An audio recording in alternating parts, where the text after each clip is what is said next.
Mobile banking ঘুষ লেনদেনের জনপ্রিয় মাধ্যম বলে মন্তব্য করেছেন ট্রান্সপারেন্সি ইন্টারন্যাশনাল বাংলাদেশ টিআইবির নির্বাহী পরিচালক ডক্টর ইফতেখারুজ্জামান। শ্রীলঙ্কা আবারও রপ্তানিতে শীর্ষে। সকালে মোবাইলে আর্থিক সেবা খাতে সুশাসনের চ্যালেঞ্জ ও উত্তরণের উপায় শীর্ষক গবেষণা প্রতিবেদন প্রকাশ অনুষ্ঠানে কথা বলেন তিনি। এছাড়াও অভিযোগ করেন, মোবাইল আর্থিক সেবায় দক্ষিণ এশিয়ার মধ্যে বাংলাদেশের আর্থিক সেবা মূল্যের সর্বোচ্চ। এক্ষেত্রে পাশের দেশ ভারতে কোনো সেবা মূল্য নেওয়া হয় না। এই অবস্থায় উন্নতির জন্য 13 দফা সুপারিশ করেছে সংস্থাটি।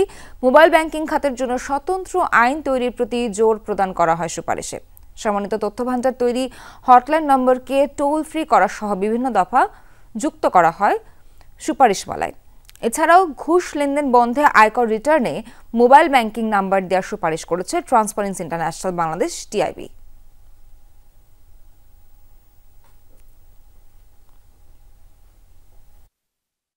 আয়করের যে বাধ্যতামূলকভাবে সাবমিট করার কথা রিটার্নের অংশ হিসেবে, সেটাকে অন্তর্ভুক্ত করা হলে এই ক্ষেত্রে কর ফাঁকির যে বিষয়টা এবং ঘুষ লেনদেনের বিষয়টা কিন্তু তখন চিহ্নিত করা যাবে।